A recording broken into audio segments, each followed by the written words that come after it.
We are going to study the first chapter of computer, that is memory and processing units.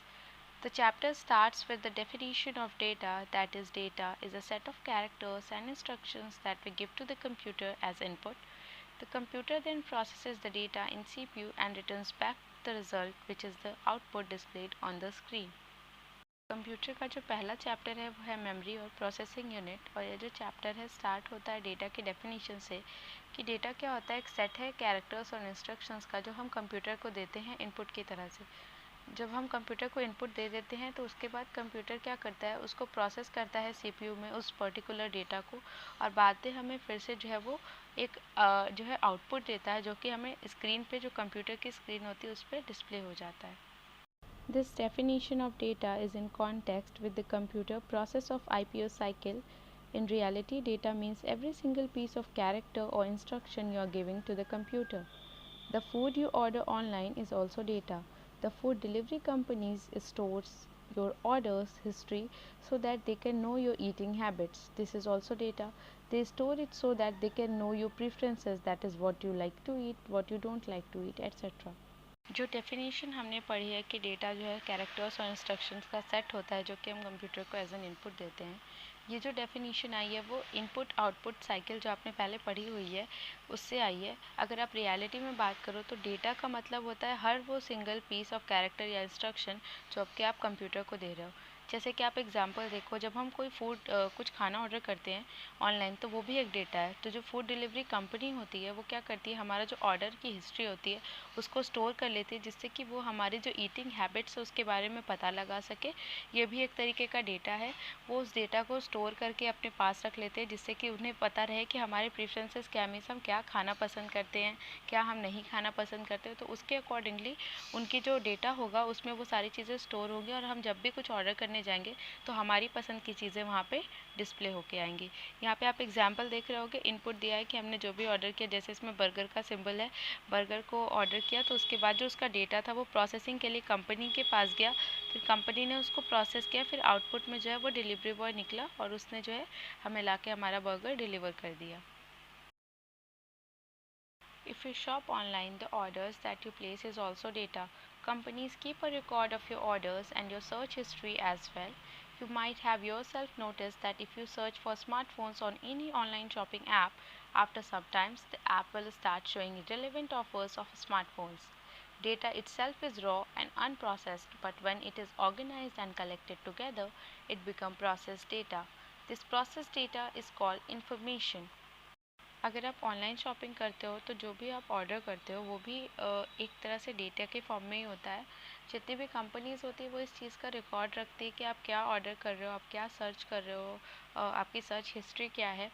और आपने देखा होगा कि कभी कभी जब आप किसी ऑनलाइन शॉपिंग ऐप पे, अगर मान लीजिए आपने स्मार्टफ़ोन के बारे में सर्च किया, मोबाइल्स के बारे में सर्च किया, तो कुछ टाइम के बाद से आपको जो है उस ऐप पे सिर्फ और सिर्फ जो है स्मार्टफ़ोन से रिलेटेड जो भी ऑफ़र होंगे वो दिखने शुरू हो जाएंगे।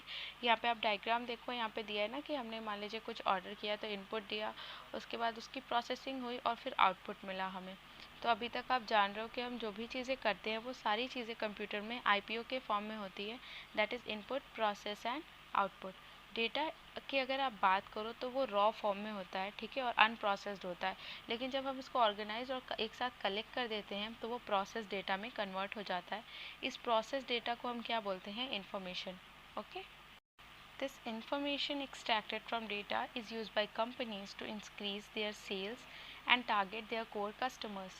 Governments also use information taken from data to monitor the activities of their citizens. One such example is Aadhaar. जो भी इंफॉर्मेशन जो है डेटा के थ्रू कंपनीज़ के पास आती है वो कंपनीज़ उसे यूज़ करती हैं, जिससे कि उनके जो सेल्स हो और जो भी उनके टारगेट हो, कि मतलब हर कंपनी का एक पर्टिकुलर टारगेट होता है कि हमें इतनी सेलिंग करनी है, हमें अपना प्रोडक्ट इतनी क्वांटिटी में बेचना है। तो ये सारी चीज़ें करने के लिए वो क्या करते हैं, जो भी डेटा होता है उसको यूज़ करते हैं। गवर्नमेंट भी इस तरीके की इन्फॉर्मेशन का यूज़ करता है, डेटा को लेता है और साथ ही साथ जो है उनके जो सिटीजन्स हैं उनकी एक्टिविटीज़ को मॉनिटर करता है। जैसे कि आपके पास एक बहुत अच्छा एग्जांपल है आधार कार्ड का। आधार कार्ड जो है वो लिंक्ड होता है हर जगह से, और गवर्नमेंट जो है उसकी हेल्प से जितने भी सिटीजन्स हैं उनकी एक्टिविटीज़ को जो है वो मॉनिटर करती है। How is data processed? Data की प्रोसेसिंग होती कैसे है? The computer processes input and produces output. All the processing takes place inside the system unit. The devices of the computer that help in processing data are called processing devices. The main processing device is the central processing unit CPU. It is a computer chip located on the motherboard inside the system unit. The CPU is responsible for performing calculations and operations needed to convert data into information. Computer क्या करता है, वो input को process करके output को produce करता है.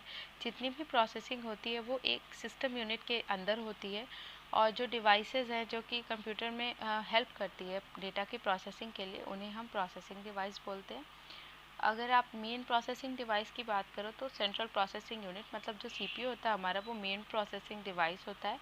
ये कंप्यूटर चिप होती है जो कि मदरबोर्ड, जो सिस्टम यूनिट के अंदर एक मदरबोर्ड लोकेटेड होता है वहीं पे होती है. ठीक है. और ये जो है रिस्पॉन्सिबल होती है कैलकुलेशन और ऑपरेशन, जो भी हमें रिक्वायरमेंट होती है डेटा को इन्फॉर्मेशन में कन्वर्ट करने के लिए, ये सारी चीज़ें जो है वो इसके लिए सीपीयू रिस्पॉन्सिबल होता है. Parts of CPU. The CPU has two parts: Arithmetic Logic Unit ALU and Control Unit CU. The ALU is responsible for all types of calculations and comparison operations in the computer. The CU is responsible for regulating the flow of data and control to different devices of the computer, be it input, output processing or storage devices. अगर हम CPU के parts की बात करें तो CPU के दो part होते हैं. पहला होता है अर्थमेटिक लॉजिक यूनिट और दूसरा होता है control unit. Arithmetic logic unit जो है वो रिस्पॉन्सिबल होता है हर तरीके के कैलकुलेशन और कंपैरिजन ऑपरेशन जो भी होते हैं कंप्यूटर में उसके लिए. और जो कंट्रोल यूनिट होता है वो रिस्पॉन्सिबल होता है कि जो फ्लो है, जो आपका डेटा फ्लो हो रहा है, वो उसके रेगुलेशन के लिए और साथ ही साथ उसको कंट्रोल करने के लिए जो भी डिफरेंट डिवाइसेस हैं कंप्यूटर के, उनको भले वो इनपुट हो, आउटपुट हो, या फिर कोई भी प्रोसेसिंग या फिर स्टोरेज डिवाइस हो, इन सारी चीज़ों को वो कंट्रोल करता है कंट्रोल यूनिट. ठीक है. Inside the input process output cycle, first, the CPU receives input from input devices and processes it. Therefore, the CPU uses the computer's memory to store the result of the processing. After the processing is done, the CPU sends the final result from the memory to an output device for displaying it. The control unit is responsible for this. Third, after the output is displayed on the screen, it can be saved on the storage device if the user wants it. The output can also be transformed to an external storage device like the pen drive, or it can even be printed. हम input process और output cycle की बात करें तो actually में इसमें होता क्या है. सबसे पहले क्या होता है कि जो सीपीयू होता है वो इनपुट रिसीव करता है इनपुट डिवाइसेस से और फिर प्रोसेस करता है. इनपुट डिवाइसेस आपकी क्या होती है, कीबोर्ड हो गई, माउस हो गई, ये सारी इनपुट डिवाइसेस हैं. ठीक है. उसके बाद सीपीयू क्या करता है कि वो कंप्यूटर मेमोरी मतलब रैम का यूज़ करता है, जिससे कि जो भी प्रोसेसिंग से रिज़ल्ट जनरेट हुआ है उसको वो स्टोर कर सके. दूसरे स्टेप में क्या होता है कि जब प्रोसेसिंग हो जाती है तो सीपीयू जो है एक फ़ाइनल रिज़ल्ट भेजता है. ठीक है. मेमोरी से आउटपुट डिवाइस पे, जिससे कि वो डिस्प्ले हो जाए. आउटपुट डिवाइस आपका मॉनिटर होता है या फिर आपका प्रिंटर हो गया. ठीक है. कंट्रोल यूनिट जो है वो इसके लिए रिस्पॉन्सिबल होता है.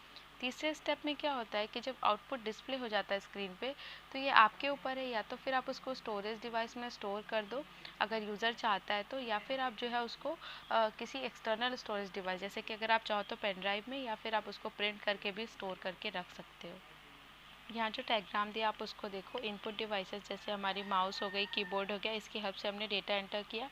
उसके बाद जो है सीपीयू में प्रोसेसिंग हो गई, और उसके बाद हमारी जो आउटपुट डिवाइस है जैसे कि मॉनिटर हो गया या फिर प्रिंटर, तो मॉनिटर पे हमारा रिज़ल्ट डिस्प्ले होगा. अगर यूज़र चाहता है कि वो उसको सेव करके रख ले तो वो या तो प्रिंटर पे प्रिंट कर लेगा, या फिर किसी एक्सटर्नल डिवाइस जो स्टोरेज डिवाइस है जैसे आपकी पेन ड्राइव हो गई या फिर कोई सीडी हो गई, उसमें जो है वो स्टोर करके रख लेगा. That's it for today's class. Thank you.